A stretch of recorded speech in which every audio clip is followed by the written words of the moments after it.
अनुच्छेद 21 मध्ये अ, ज्याला या घटनेचा आत्मा म्हटलं तरीही चालेल, इतकं मोठं स्वातंत्र्याचं अ, एक परिभाषित केलेलं वक्तव्य तुमच्या समोर येतं, की जीवित व व्यक्तिगत स्वातंत्र्य याचे रक्षण. म्हणजे मुळात तुम्ही जिवंत तर राहायला पाहिजे. ही घटना आहे सगळं आहे, पण तुम्ही जिवंत तर राहायला पाहिजे. तर तुम्हाला जिवंत राहण्याचं सुद्धा स्वातंत्र्य बहाल जेव्हा केलेलं आहे, तेव्हा विचार करा घटनाकारांच्या मनात काय असेल, की तुम्हाला वेगवेगळ्या प्रकारे दडपशाहीने शारीरिक नव्हे मानसिक दृष्ट्या जर मारून टाकलं जात असेल, तर अशा वेळी तुम्ही जिवंत राहू शकला पाहिजे. आणि हे जिवंत राहणं हा तुमचा मूलभूत अधिकार आहे. तुम्ही जन्म घेतलेला आहे. तुम्ही जिवंत राहणं हा तुमचा मूलभूत अधिकार आहे. आणि जर जिवंत राहणं अधिकार आहे, तर पर्सनल लिबर्टी ज्याला म्हणतो आपण, व्यक्तिगत स्वातंत्र्य, ही तितकीच महत्वाची आहे. पर्सनल लिबर्टीचा अर्थ इतका विस्तृत आहे आणि एवढं मोठं भाष्य आपल्याला याच्यावर करता येऊ शकतं, की ज्या काही अभिव्यक्ती, जे काही मानवी जीवनाचे आविष्कार आहे, ते सर्व दर्जेदारपणे जगण्याचे अधिकार म्हणजे तुम्हाला व्यक्तिगत स्वातंत्र्याचे अधिकार आहे. जे काही आविष्कार तुमच्यामध्ये असतील, ते सगळं जगण्याचे अधिकार. आता तुम्ही म्हणाल, की अनुच्छेद 19 मध्ये तर आपण हेच सगळं बघितलं, विचाराचं स्वातंत्र्य, उपासनेचं स्वातंत्र्य, संघटना निर्माण करण्याचं स्वातंत्र्य. मग त्याशिवाय ह्या आर्टिकलची गरज काय आहे?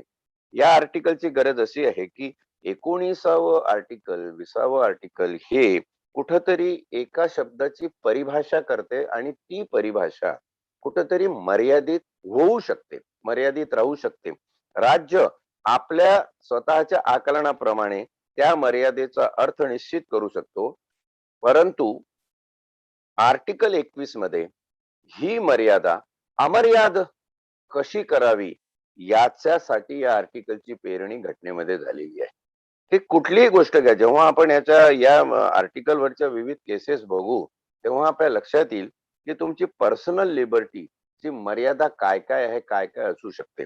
आणि हे एका ओळीत लिहिलेलं आर्टिकल आहे, की कायद्याद्वारे प्रस्थापित केलेली कार्यपद्धती अनुसरल्याखेरीज कोणत्याही व्यक्तीस तिचे जीवित किंवा व्यक्तिगत स्वातंत्र्य यापासून वंचित केले जाणार नाही.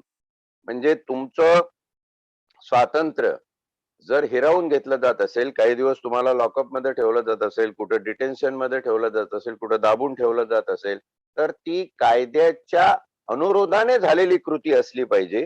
गैरकायदेशीररित्या असं कोणालाही काही करता येत नाही. हे जरी वरवर दिसत असलं तरी तुम्हाला जीवनाचा व मुक्त जीवन व्यतीत करण्याचा, जीवनाचा म्हणजे जिवंत राहण्याचा आणि मुक्त जीवन व्यतीत करण्याचा स्वातंत्र्याचा हक्क या अनुच्छेदामध्ये घटनेने आपल्याला दिलेला आहे. आता याची व्याख्या, परिभाषा, राईट टू लाईव्हलीहूड वगैरे वगैरे सगळं जर बाजूला ठेवलं, तर हे विवेचन थोडस रोचक करण्यासाठी आपण केसेस बघितलेल्या बऱ्या. कारण प्रत्येक केसमध्ये एक वेगळा नवीन पैलू मानवी जीवनाचा, मानवीय आविष्काराचा निष्पन्न झालेला आपल्याला दिसतो. आणि त्यातून तुमच्या लक्षात येईल की जिवंत राहणे आणि आमच्या जीविताप्रमाणे एक स्वतंत्र जीवन जगणे, personal liberty, right to life and right to personal liberty. तर पर्सनल लिबर्टी ही कुठपर्यंत जाऊ शकते याचे सगळे प्रयोग घटनेच्या अनुषंगाने आपल्या विविध केसेस मध्ये सर्वोच्च न्यायालयाने केलेले आहे. म्हणजे हे पाहत असताना आपल्या लक्षात येईल की या ठिकाणी तुमच्या पर्सनल लिबर्टीची परिभाषा किती लेवल पर्यंत जाऊ शकते. याच्यामध्ये एफ आर मुलीन वर्सेस ऍडमिनिस्ट्रेटर अशी एक केस आहे 1981 सालची. आणि जस्टिस भगवती यांनी 21 अनुच्छेदाच्या अनुरोधाने एक गोष्ट अधोरेखित केलेली आहे, की violation of right by private individual is not within the purview of article 21. आणि इथं आर्टिकल 12चा उल्लेख त्यांनी केलेला आहे. आर्टिकल 12 मध्ये आपण राज्य या संज्ञेची व्याख्या बघितली, तिची परिभाषा बघितली आणि इथं म्हटलेलं आहे की व्हायलेशन ऑफ राईट म्हणजे तुमचे हक्क जर कोणी बाधित केले असेल आणि तो जर प्रायव्हेट माणूस असेल, ते जर खाजगी प्राधिकरण असेल, तर तुम्हाला त्याच्या विरुद्ध आर्टिकल 21 च्या अंतर्गत न्याय मागता येत नाही. याचा अर्थ इतर आर्टिकलच्या अंतर्गत न्याय मागता येतो, तो त्यांनी तसाच ठेवलाय, पण आर्टिकल 21 च्या अंतर्गत न्याय मागता येत नाही. हे 81 ऑब्झर्वेशन पुढे पुढे कसं बदलत गेलं आणि मग आपल्याच रिव्ह्यू मध्ये जस्टिस भगवती म्हणाले की basic fundamental right without which no other right can survive. त्यांना ते कबूल करावं लागलं की जरी प्रायव्हेट लोकांनी, प्रायव्हेट प्राधिकरणाने अन्याय केले असतील आणि तुमचे मूलभूत हक्क हिरावून घेतले असतील, तरीही तुमचा जो बेसिक फंडामेंटल राईट, आता इथं बेसिक फंडामेंटल राईट म्हणजे जिवंत राहण्याचा अधिकार. याचा अर्थ कुठल्याही व्यक्तीला, मग ते सरकारी असो की खासगी असो, तुम्हाला तुमचा जिवंत राहण्याचा अधिकार हिरावून घेतला जाऊ शकत नाही, ती हिरावून घेऊ शकत नाही. हे ऑब्झर्वेशन फार दिशादर्शक असं ठरलं आणि त्यानंतर सुनील बत्रा वर्सेस दिल्ली प्रशासन यांच्या केसमध्ये तुम्हाला तुमच्या पर्सनल लिबर्टीची व्याप्ती कुठं कुठं जाते त्याचे 4 मानदंड दिलेले आहेत. एक दिलंय तुमची ट्रेडिशन, म्हणजे तुम्ही तुमच्या रूढी परंपरेने ज्या जातीत, ज्या प्रवर्गात, ज्या भौगोलिक, ज्या सांस्कृतिक ठिकाणी तुमचा जन्म झाला, तिथल्या ज्या ट्रॅडिशन आहे, ज्या ट्रॅडिशन तुम्हाला पाळाव्याशा वाटतात, जे ट्रॅडिशन नुसार जीवन जगावंसं वाटतं, त्या ट्रॅडिशन पर्सनल लिबर्टी मध्ये समाविष्ट करण्यात आलेले आहे. कल्चर दुसरं, तुमची संस्कृती त्याच्यामध्ये समाविष्ट करण्यात आलेली आहे. तुमचा वंशिक वारसा, हेरिटेज, तुमचं हेरिटेज त्याच्यामध्ये समाविष्ट करण्यात आलेला आहे. आणि चौथ्या ह्याच्यात असं म्हणतंय की anything which gives meaning to human life, असं काहीही ज्याच्यावरून मानवी जीवन निर्धारित होऊ शकतं, किंबहुना अशा प्रकारचे गुणधर्म हे फक्त मानवात आणि मानवात आहे, असं जेव्हा निष्पन्न होईल, त्याही गोष्टी तुमच्या पर्सनल लिबर्टी मध्ये समाविष्ट केल्या जातील. म्हणजे मला माझं ट्रॅडिशन जर पाळू दिलं नाही, माझं संस्कृती जगू दिली नाही, मला माझा वंशिक वारसा जगू दिला गेला नाही, किंवा माझ्या मानवतेला अधोरेखित करणारं कुठलं गुणधर्म असेल माझ्यात, तो मला जगू दिला नाही, तर माझ्या पर्सनल लिबर्टीवर घाला घातला गेला, असा त्याचा अर्थ होईल.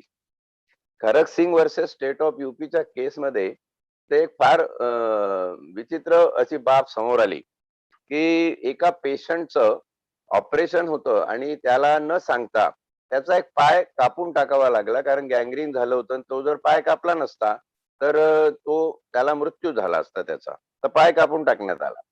तर त्यांनी असं पिटिशन मध्ये केलं की माझा पाय कापून टाकण्यासाठी माझी परवानगी घेतली नाही, मला विचारलं नाही.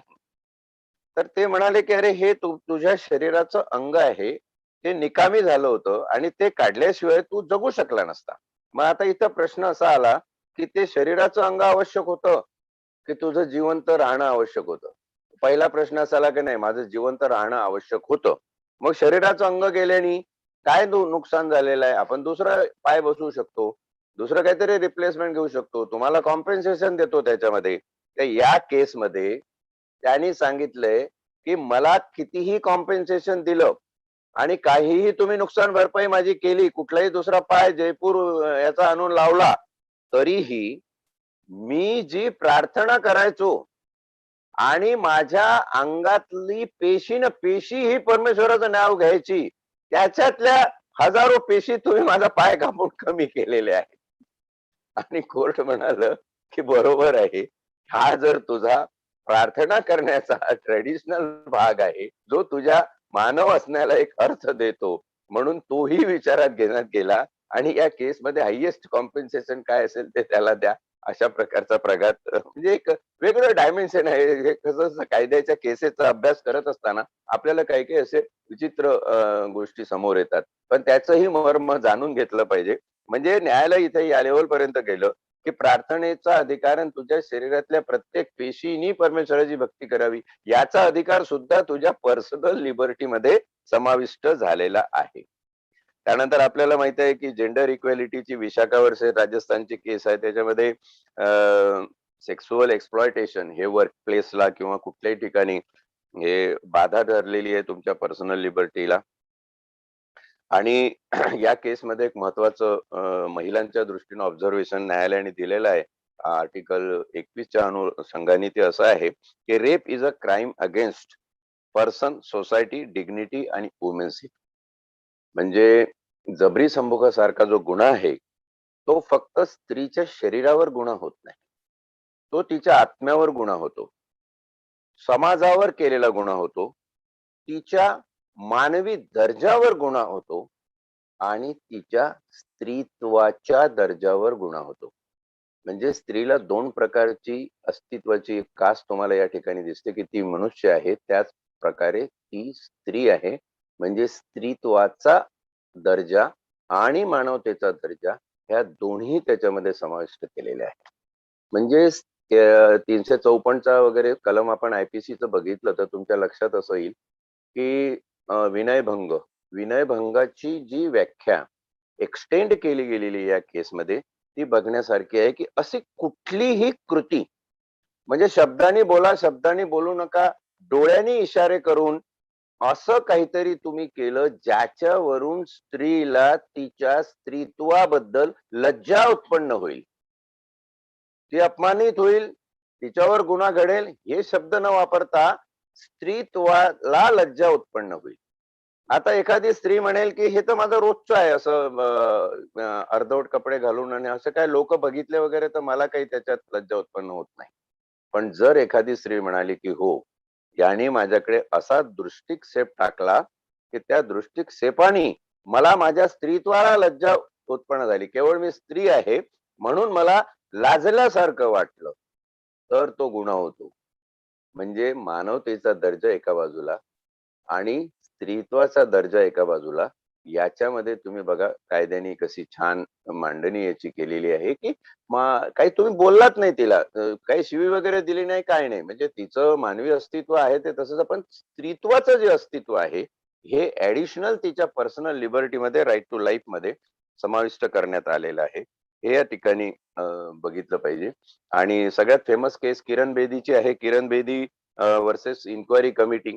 इन्क्वायरी कमिटी समोर जेव्हा किरण बेदीचं चौकशी सुरू होती तेव्हा कोणीतरी म्हणजे मानहानी सारख्या पद्धतीने त्यांना कमी दर्जाच्या बेंचवर, खुर्चीवर असं बसवलं, तिकडे तासन तास वेट करायला लावलं वगैरे वगैरे.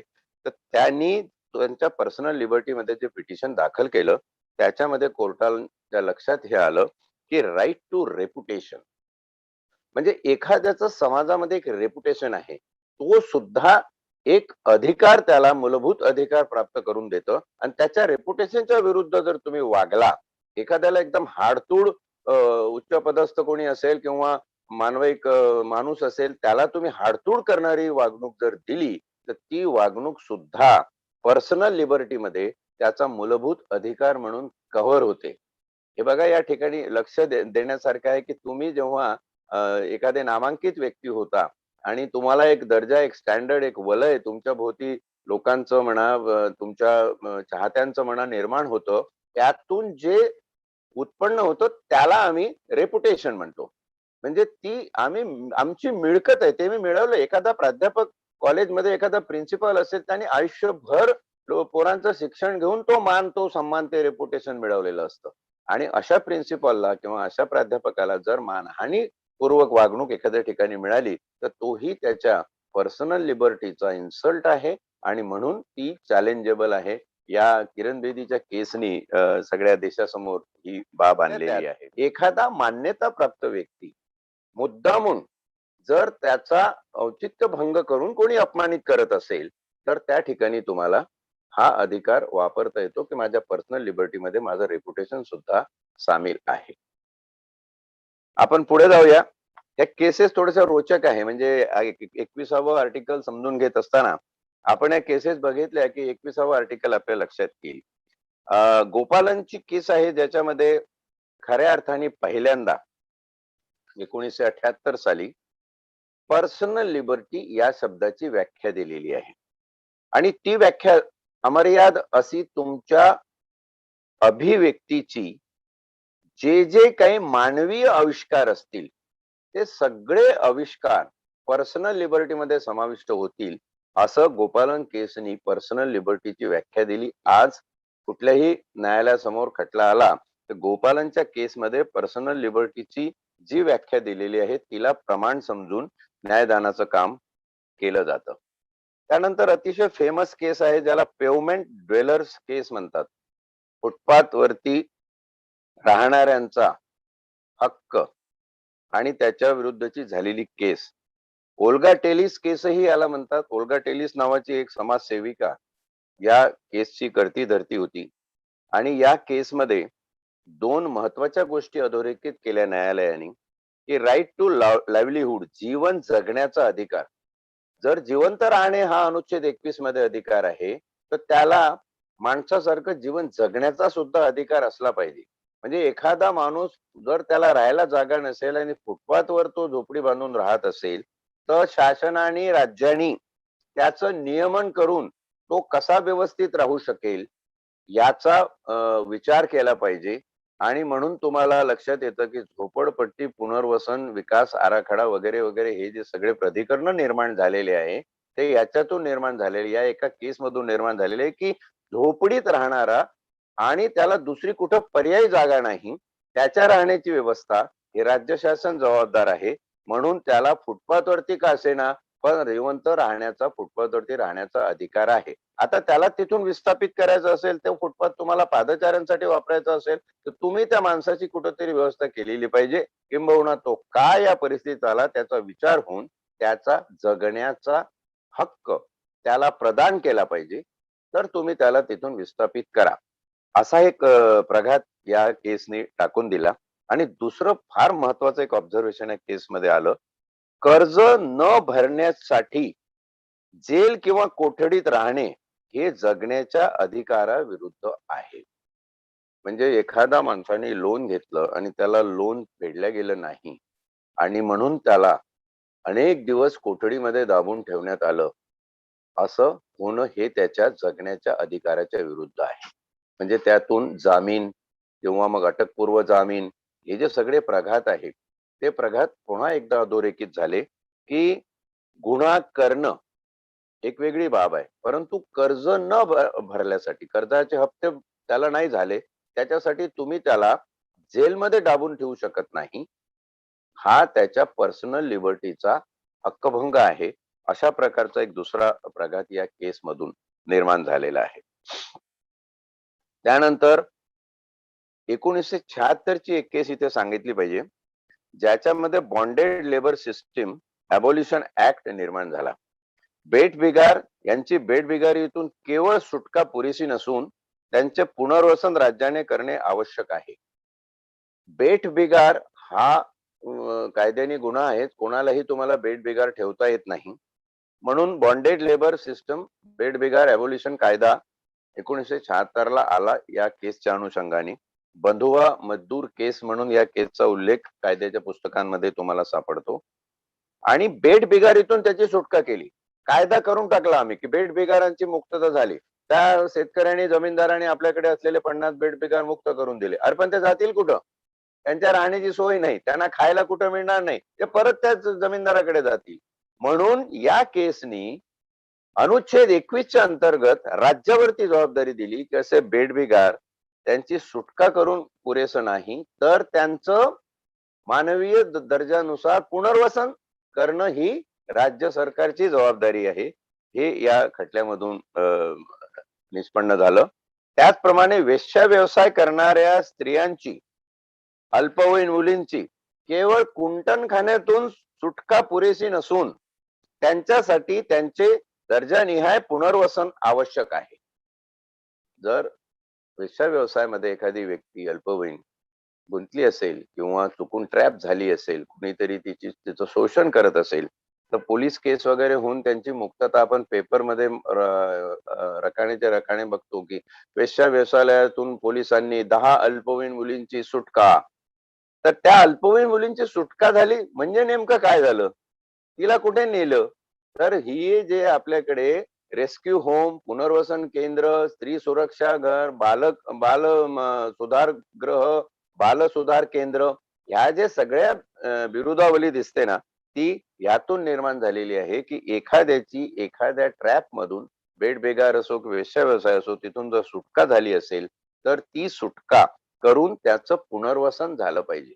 याचं पुढचं एक्सटेन्शन तुम्हाला सांगतो, की मुंबईतल्या चेंबूरमध्ये एक रहिवासी इमारत पुनर्विकासाच्या नावाखाली खाली केली होती आणि तिथल्या लोकांना आरसीएफ कॉलनीमध्ये झोपडपट्टी लगत एका गटाराच्या बाजूला जिथून आरसीएफचं सगळं ते वाईट प्रकारचं दूषित असं केमिकल प्रवाहित होत असे, तिथे ट्रान्झिट कॅम्प म्हणून त्यांना ठेवलेलं होतं.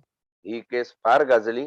खूप हिचा उहापोह माध्यमांवरती आणि टीव्ही मीडियावरती पण खूप झाला, की जर अशा प्रकारे पुनर्विकासाच्या नावाखाली तुम्हाला काही रहिवाशांना लोकांना विस्थापित करायचं असेल, तर त्यांची पाठवणूक अशा ठिकाणी करा की जिथं किमान त्यांना एक सुदृढ आरोग्यदायी असं वातावरण मिळेल आणि परत सरकारला मग त्यांना त्या त्या ट्रान्झिट कॅम्प मधून हलवून दुसऱ्या ट्रान्झिट कॅम्प मध्ये नेल्या गेलं होतं. म्हणजे केवळ विस्थापित करणं किंवा एखाद्याचं हुसकुटून लावणं असं नाही, तर त्याचं पुनर्वसन आणि तेही पुनर्वसन दर्जेदार पद्धतीने. जनावरासारखं आणून दिलं गोठ्यात बांधून तसं होणार नाही. तर ते माणसं आहेत, त्यांना माणसासारखं जीवन जगण्याची उपलब्धी प्राप्त होईल. अशा प्रकारे तुम्ही त्यांचं पुनर्वसन करून दिलं पाहिजे.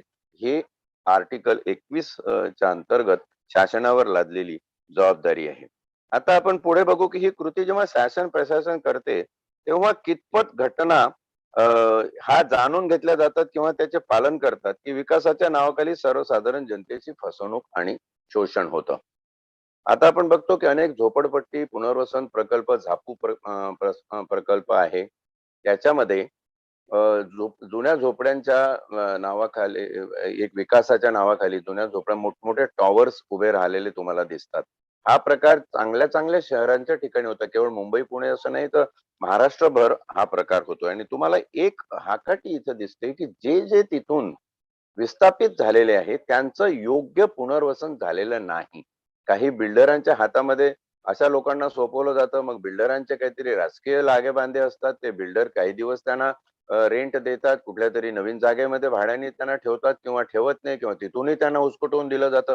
तर हे जे सगळे प्रकार आहेत, याच्या केसेस प्रचंड वाढत आहेत. मुंबईमध्ये साधारण 10 ते 12% केसेस या अशा प्रकारच्या बिल्डरांविरुद्ध लोकांनी वेगवेगळ्या पुनर्वसन विकासाच्या आराखड्याच्या अंतर्गत राबवलेल्या योजनांच्या माध्यमातून त्यांच्या विरुद्ध लादलेले आहे. शासनाने या ठिकाणी एक लक्षात ठेवलं पाहिजे, की SRA सारखी स्कीम तुम्ही कार्यान्वित करता, पण ती स्कीम कार्यान्वित करताना लोकांचे जे मूलभूत हक्क जगण्याचे आणि पर्सनल लिबर्टीचे जे आहे, व्यक्तिगत जीवन गुजर बसर करण्याचे, हे जे प्राथमिक हक्क आहेत त्याला बाधा येता कामा नये. किंबहुना अशा पिटिशन्स ज्या होतात, त्या पिटिशन्स अशाच प्रकारच्या केसमध्ये होतात. शेवटी एक मुद्दा याच्यामध्ये अधोरेखित करावासा वाटतो, की जगभरात गाजलेली एक केस आहे आर्ची विल्यमची अमेरिकेतली. या केसची मजा कशी आहे, की तो व्यक्ती आर्ची विल्यम हा 37 वर्ष जेलमध्ये होता. आपल्याकडे खूप हल्ली अशा केसेस यायला लागलेले. तो 37 वर्ष जेलमध्ये होता आणि 37 वर्षांनंतर निष्पन्न झालं न्यायालयामध्ये, की याची अरेस्ट, याचं डिटेन्शन जे आहे ते गैरकायदेशीर होतं. 21 काय म्हणते, की कायद्याच्या प्रक्रियेशिवाय तुम्हाला कोणाचं डिटेन्शन करता येणार नाही. पण ती कायद्याची प्रक्रियाच गैर होती. हे निष्पन्न कधी झालं? 37 वर्षांनी. आता 37 वर्षामध्ये त्याला जेव्हा अटक झाली, तेव्हा त्याचं वय जर समजा 25 असेल, तर आता त्याची एवढी वयाची वर्ष वाया गेल्यावर त्यांनी काय करायचं आणि कुठलं कॉम्पेन्सेशन हे त्याला नुकसान भरपाई देऊ शकतं? कुठलंच कॉम्पेन्सेशन त्याच्यावर असू शकत नाही. अपरिमित अशी मानवी अस्तित्वाची, मानवी जीवन जगण्याची आणि पर्सनल लिबर्टीची पायमल्ली या ठिकाणी झालेली आहे. त्या केसमधून निष्पन्न. ही केस एवढ्यासाठी गाजली जगभर, की याच्यातून एक ह्युमन राईट कन्सेप्ट लोकांच्या दृष्टीपथात आला, की याच्यावरही असं होऊ शकतं आणि भारतामध्ये अशा अनेक केसेस प्रत्येक राज्यात व्हायला लागल्या. आत्ताची गाजलेली केस विष्णू तिवारीची केस आहे. सगळ्यांना माहित असेल. की त्याला जेव्हा शिक्षा झाली तो 23 वर्षाचा होता आणि तो 20 वर्ष शिक्षा भोगत होता. 20 वर्षानंतर लक्षात आलं की याला शिक्षा चुकून झाली होती. He was wrongly convicted. आणि 20 वर्ष या विष्णू तिवारीचे जेलमध्ये गेल्यानंतर त्यांनी कॉम्पेन्सेशन साठी जेव्हा टाहो फोडला न्यायालयामध्ये, तर न्यायालयाने सांगितलं की कुठलं असं जगातलं कॉम्पेन्सेशन आहे जे या तरुण मुलाची, जो 23 वर्षाचा असताना शिक्षा भोगत होता आणि 20 वर्ष जेलमध्ये होता, ते कॉम्पेन्सेशन त्याची भरपाई करू शकते. हा न्यायालयाने या ठिकाणी एक प्रश्न अजूनही मांडला की ही घटनेची अपूर्णता तर नाहीये. आपण घटनेमध्ये तर काही तरतुदी करण्यात चुकलो नाहीये किंवा घटनेमध्ये ज्या काही आवश्यक अमेंडमेंट आपल्याला करायला पाहिजे होत्या त्या तर आपल्याकडून झालेल्या नाहीये की केवळ शासनाचा गोळ आहे म्हणून आपण थांबायचं. तर घटनेमध्ये सुद्धा काही सुधारणा करणं आवश्यक आहे. ज्यावेळी कन्व्हिक्शन होतं किंवा कन्व्हिक्शन दिलं जातं, तर त्याला अधिकार दिले जातात की तुम्ही पुढच्या कोर्टामध्ये अपील करू शकता या कन्व्हिक्शनच्या विरुद्ध. आणि जर अशी अपील करण्याची त्याची ताकद नसेल, एखाद्याला हायकोर्टाने कन्व्हिक्शन दिलं आणि सुप्रीम कोर्टात केस लढायला लाखो रुपये लागतात, तो बिचारा जाऊ शकत नाही, म्हणजे त्याच्यावर ते कन्व्हिक्शन लादलं गेलं. आता उद्या सुप्रीम कोर्टामध्ये जर तो केस लढला असता आणि ते कन्व्हिक्शन जर चुकीचं आहे झालं असतं, तर त्याचं पुढचं डिटेन्शन झालं नसतं. याच्यासाठी शासनाने काय तरतूद केलेली आहे असे प्रश्न जेव्हा कोर्टाने विचारले, तर त्याच्यातून कायदे विषयक मदत अशा लोकांना दिली जाऊ शकते. म्हणजे एखाद्या वेळी एखाद्या कोर्टाने, प्राधिकरणाने तुम्हाला शासित केलं असेल, दंडित केलं असेल, शिक्षा दिली असेल, त्याच्या विरुद्ध तुम्हाला वरच्या न्यायालयात जायचं असेल आणि तुमची ताकद नसेल, तर तुम्ही शासनाची मदत त्या ठिकाणी मागू शकता आणि शासन तुम्हाला ते मदत करण्यात, तसे वकील पुरवण्यात कटिबद्ध असतं. हे आपण या ठिकाणी लक्षात घेतलं पाहिजे. शेवटचं 21 जे आर्टिकल 21 जे आहे, राईट टू एज्युकेशन, याच्यामध्ये 2002 ची 81वी घटना दुरुस्ती करून हे कलम पर्सनल लिबर्टी मध्ये टाकण्यात आलेलं आहे. आणि या ठिकाणी दोन महत्वाचे मानदंड घटनेने दृढ केले शासनासाठी की 6 ते 14 वर्ष वयाच्या बालकांसाठी मोफत आणि सक्तीचे. म्हणजे त्यांना सक्तीचं शिक्षण, सक्तीनं का होईना पण त्याला बोलवा तिथं आणि त्याला शिक्षण द्या, कारण शिक्षण हा त्यांचा मूलभूत अधिकार आहे.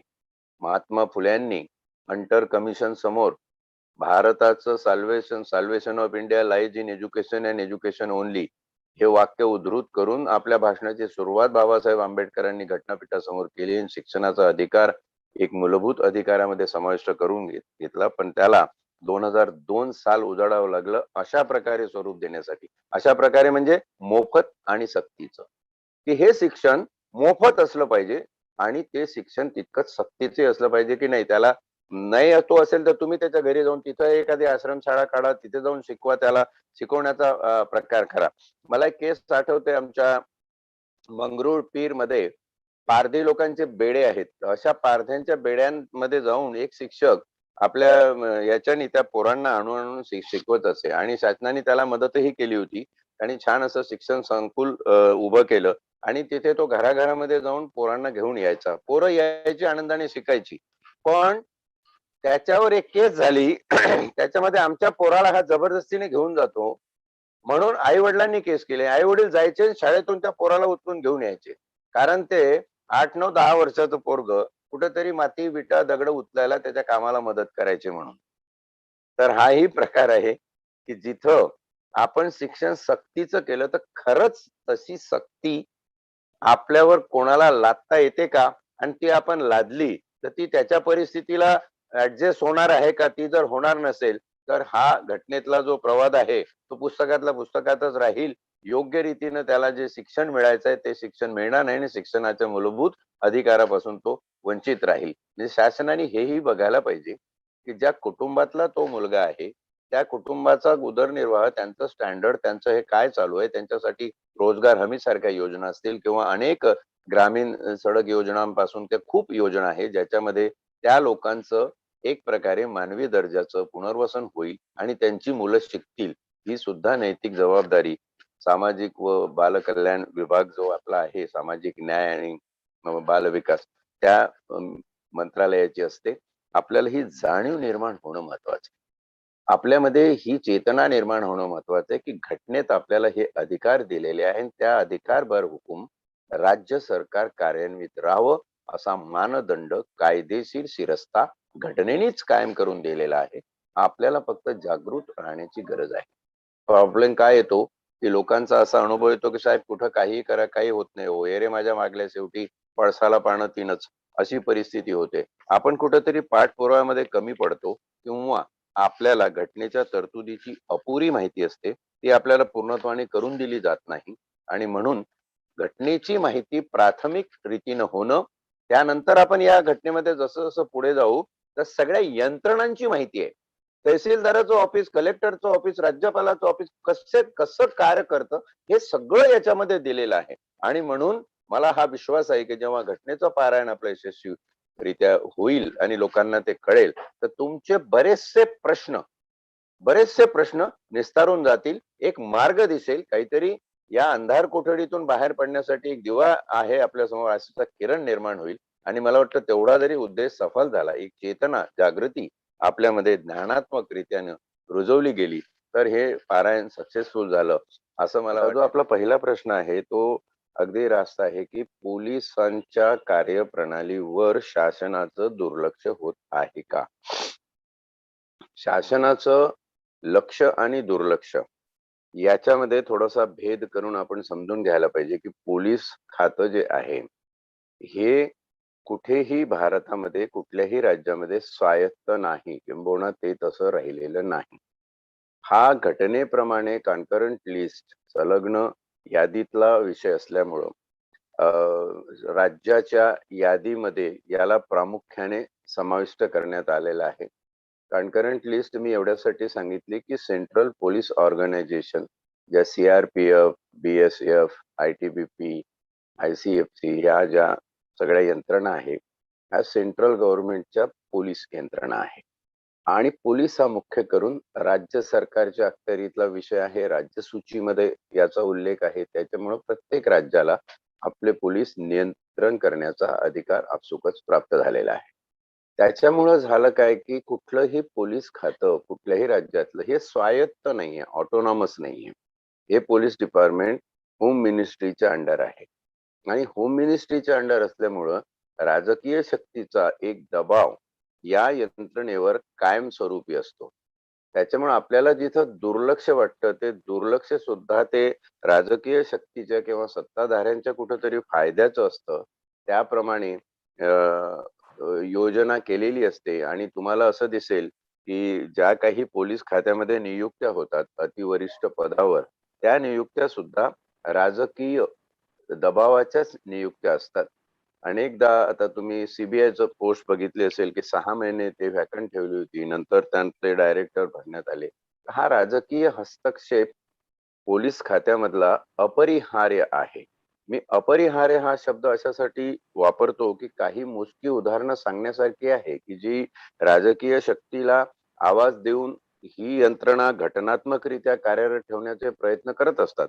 पण त्यांचा आवाज तितकासा बुलंदीला जात नाही किंवा त्यांच्या आवाजाची तेवढी दखल घेतली नाही. सरसकट होतं काय, की मग प्रत्येक जण विचार करतो, यांच्याबरोबर भांडून आणि हे करून काय फायदा? चला नोकरी तर करायचीच आहे, रिटायरमेंट पर्यंत आहे तसं चालतं तसं चालवूया. अशा पद्धतीचं एक जे पांगुळगाडा हाकण्याचं काम पोलिसांच्या वरिष्ठ पातळीवर चालतं.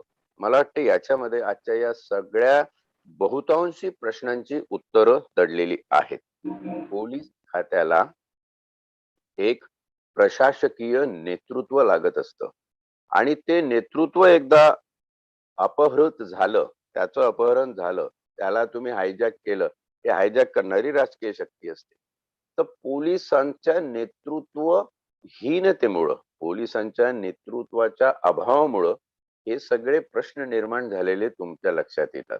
एखादा ठाणेदार नीट काम करत नाही, एखादा SP नीट काम करत नाही, एखादी काही केस असेल तर तिचं वेळेमध्ये चार्जशीट दाखल केलं जात नाही. हे जे सगळे प्रकार जे आहेत, हे त्या नेतृत्वाशी निगडीत आहे. त्या नेतृत्वाचं कर्तव्य आहे, की जी काही कायद्याची परिसीमा आहे, त्या सीमेमध्ये पोलिसांनी राहून आपलं कर्तव्य निटोपाट पार पाडलं पाहिजे. ही जरी एक उत्तराची देण्याची एक लाईन झाली, की या लाईनवर खरा विचार झाला पाहिजे. तुम्ही म्हणणार, की आता आम्ही एक विचारतो, तुम्ही आम्हाला उत्तर दुसरंच देता. प्रश्न असा आहे, की जर आपल्याला खऱ्या अर्थाने उत्तर पाहिजे असेल, तर मूळ बीज याचं काय आहे ते समजून घ्यायला पाहिजे. मग त्याविरुद्ध आपण काहीच करू शकणार नाही म्हणून नाउमेद होऊनही चालणार नाही. आणि म्हणून घटनेने काही तरतुदी ज्या दिलेल्या आहेत त्या आपल्याला बारकाईने त्याचं निरीक्षण करावं लागेल. की समजा तुमच्या विरुद्ध अनाठायी कारण नसताना एखादी केस पोलिसांनी रजिस्टर केली. तुम्ही त्याच्या विरुद्ध हायकोर्टामध्ये दाद मागून त्याचं क्वॅशिंग करण्यासाठी पिटिशन दाखल करू शकता 226 अनुच्छेदामध्ये. आपला एखादा कायदेविषयक सल्लागार नेमून एखादा वकील त्याची मदत घेऊन बरेचसे तरुण हल्ली LLB च्या अभ्यासाकडे वळलेले दिसत आहेत आणि खूप मोठ्या प्रमाणात तरुण वकील येत आहेत. या वकिलांनी हे बघायला पाहिजे की पोलिसांनी रजिस्टर केलेली केस ही मुद्दामून जाणून बुजून किंवा त्याला अडथळा यावा, एखाद्याला त्याला नोकरी पाण्यापासून वंचित राहावं लागावं यासाठी केलेली आहे. परंतु असं हाकाटी रस्त्यावर मारून चालणार नाही. तर त्यासाठी आपल्याला कायदेशीर लढाई, न्यायालयीन लढाई लढली पाहिजे. कारण पोलीस जरी गृह मंत्रालयाच्या अंदर असले तरी कायदेशीर पोलीस हे न्यायालयाच्या अंतर्गत काम करत असतात. जसं आपण पुढच्या अनुच्छेदामध्ये बघणार आहोत की एखाद्याला अटक केली तर त्याला 24 तासाच्या आत न्यायाधीशापुढे मॅजिस्ट्रेट समोर नेणं हे पोलिसांना कायदेशीररित्या क्रमप्राप्त आहे. त्याच्यात त्यांची सुटका नाही. तर ह्या ज्या सगळ्या गोष्टी पोलीसचं प्रोसिजर काय आहे, ते कसं करतात, कुठल्या ठिकाणी त्यांना FIR घेता येतो, कुठल्या ठिकाणी नॉन कॉग्निजिबल म्हणजे NC, दखलपात्र आणि अदखलपात्र याच्यामधला फरक काय, हे जर आपण नीटपणे समजून घेतलं तर जर असं वाटत असेल की पोलिसांच्या वतीनं काहीतरी दडपशाही किंवा दंडेली होतंय किंवा हाय हँडेडनेस तुम्हाला वाटलाय, अशा वेळी तुम्ही त्याच्या विरुद्ध कायदेशीर दाद मागू शकता. आता ती कशी मागायची ही प्रत्येक प्रकरणामध्ये वेगळी वेगळी असणार आहे. आणि त्या ठिकाणी जर अशी कायदेशीर दाद तुम्ही मागत असाल तर तिथे मात्र काही शासनाचा जोर चालत नाही, कारण न्यायालय, तुम्ही आणि पोलीस असे एका ओळीत येतात.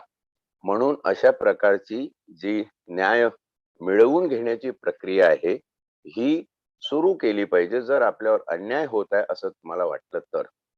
तसं कायद्यामध्ये 90 दिवसात दोषारोप पत्र दाखल केलं गेलं पाहिजे, असा नियम आहे CRPCचा. पण तसं होत नसेल आणि जर 90 दिवसाच्या वर तपास करायला पोलिसांना अवधी पाहिजे असेल तर पोलीस तशी अर्ज याचिका न्यायालयासमोर करून ती वेळ वाढवून घेऊ शकतात.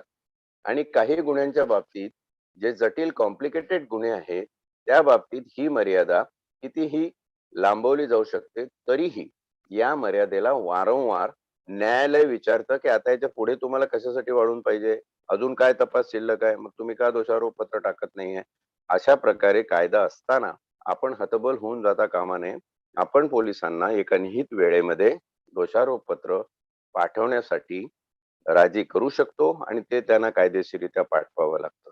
आता दोषारोप पत्र पाठवल्यानंतर जर चार्ज फ्रेम नाही झाला तोपर्यंत तुम्हाला कुठलीही दोषसिद्धीची प्रक्रिया लागू होत नाही.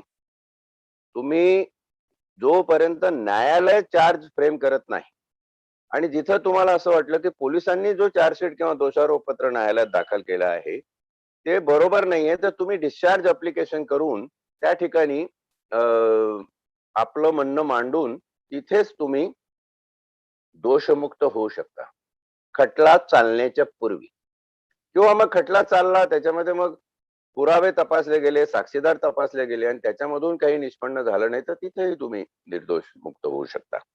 म्हणजे एखाद्याच्या विरुद्ध एखादी केस रजिस्टर झाली म्हणजे आता सर्वस्व संपलं आणि आपल्याला आरोपी करार दिला म्हणून अगदी गळून हातपाय थकून बसायचं असं करायची काही एक गरज नाही. थोडासा हिया ठेवायचा, थोडीशी हिंमत ठेवायची आणि व्यवस्थेशी न्यायप्रचूर लढा द्यायचा. परंतु तो देत असताना ही व्यवस्था आणि त्याच्यातले बारकावे, कायद्याची परिसीमा हे सगळं आपल्याला समजून घेतलं पाहिजे, किंबहुना हे समजून घ्यावं, त्यासाठी हे संविधानाचं पारायण आपण या ठिकाणी सुरू केलेलं आहे. मला वाटतं हे उत्तर माझ्या श्रोत्यांना पुरेसं आहे. त्याच्यातून त्यांची नाही काहीतरी एक हिंमत तयार होईल आणि त्यांनी अशा प्रकारे जर अन्याय होत असेल तर त्याला वाचा फोडण्याचं काम घटनेच्या माध्यमातून करावं आणि ते ते करतील अशी अपेक्षा बाळगतो.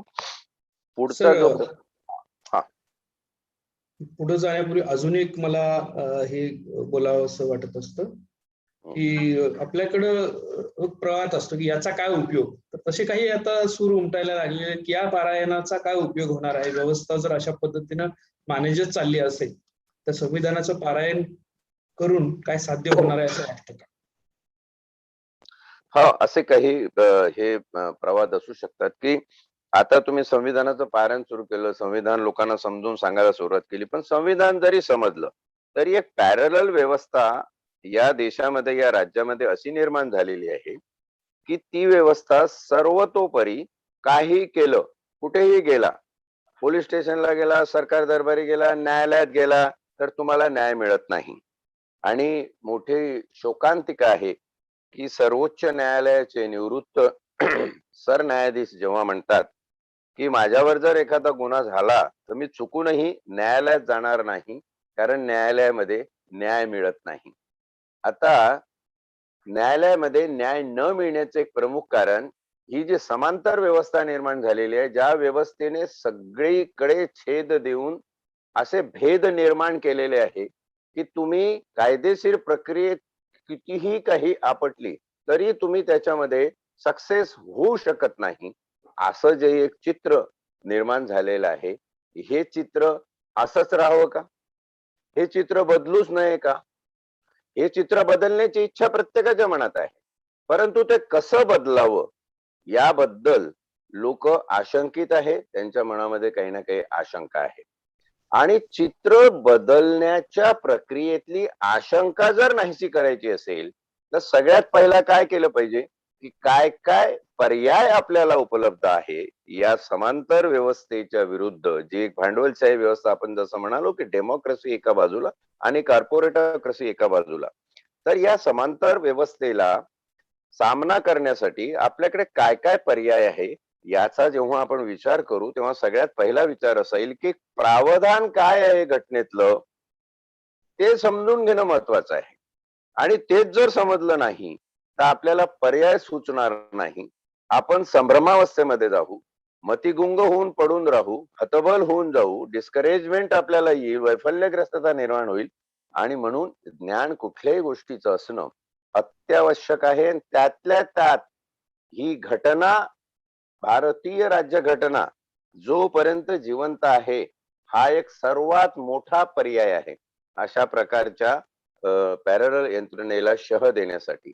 आणि ती नेमकी काय, त्याच्यामध्ये छेद देताना कुठे कुठे लोकांनी काय काय छेद दिलाय. व्यक्तीचं स्वातंत्र्य आहे, सगळेच म्हणतात बोलण्याचं स्वातंत्र्य आहे, पण ते हिरावून नेताना या पॅरलल यंत्रणेने काय काय केलेलं आहे. आणि हा वाद आजचा नाही, हा पूर्वापार चालत आलेला वाद आहे.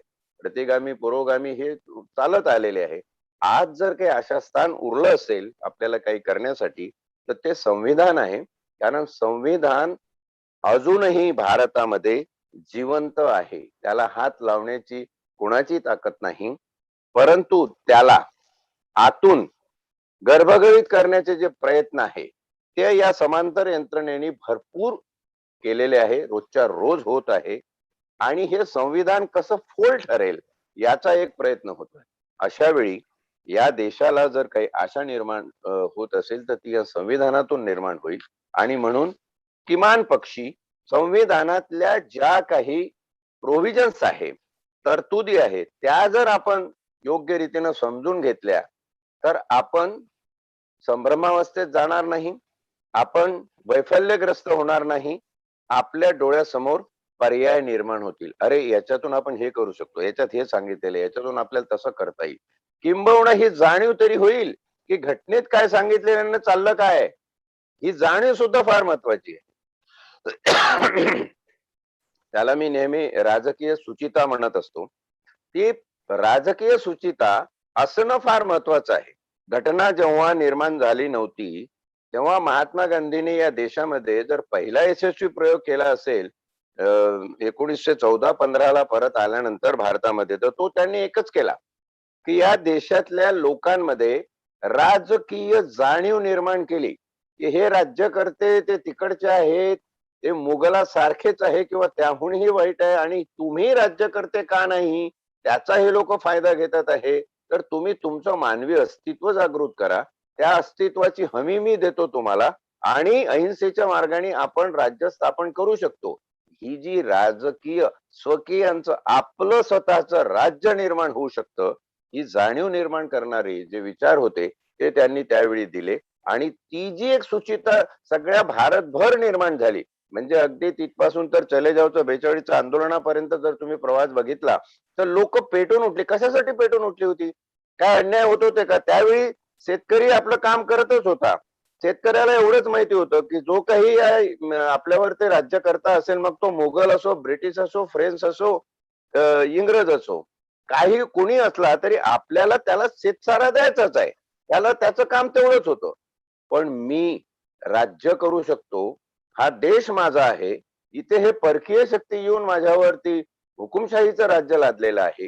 ही जी सुचिता लोकांमध्ये निर्माण केली, तो विचार फार महत्वाचा आहे आणि मला वाटतं या पारायणामधून आज परत जे सावट आपल्या देशावर येऊ घातलेलं आहे त्याच्या शी मुकाबला करण्याची एक छोटीशी आशेचा किरण या पारायणामधून, छोटासा आशेचा किरण निर्माण होईल अशी प्रचंड अपेक्षा आणि इच्छा माझ्या मनात आहे. माझ्या मनात अजिबात चिंता नाही की हे संविधान पारायण लोकांमध्ये एक प्रकारची जागृती निर्माण करेल, राजकीय सुचिता निर्माण करेल. कारण त्या राजकीय सुचितेच्या निर्मितीसाठी मुळात बेसिकली जे ज्ञान हवं असतं ते या संविधानाच्या पारायणामधून आपल्याला प्राप्त होणार आहे. बोलत असताना एक 2 ओळीची प्रतिक्रिया आलेली आहे सर, की सर आपला चाललेला प्रयत्न अतिशय चांगला आहे. विनोबांनी त्यांच्या आईला गीता समजावून गीताही सांगितली. त्या पद्धतीचं हे आपलं चाललेलं पारायण आहे सर्वांना समजण्यासाठी आणि आपण ते करत राहू अशा शुभेच्छा. धन्यवाद. सर आपण आजच्या अनुच्छेद 21 ची सुरू हे करायची.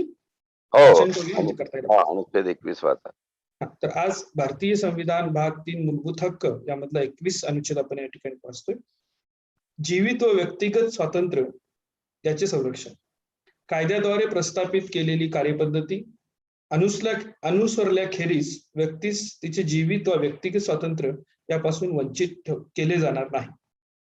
त्यातलं 21 क शिक्षणाचा हक्क, राज्य 6 ते 14 वयाच्या सर्व बालकांसाठी राज्यास कायद्याद्वारे निर्धारित करता येईल अशा रीतीने मोफत व सक्तीची शिक्षणाची तरतूद करेल. बरोबर आहे. अनुच्छेद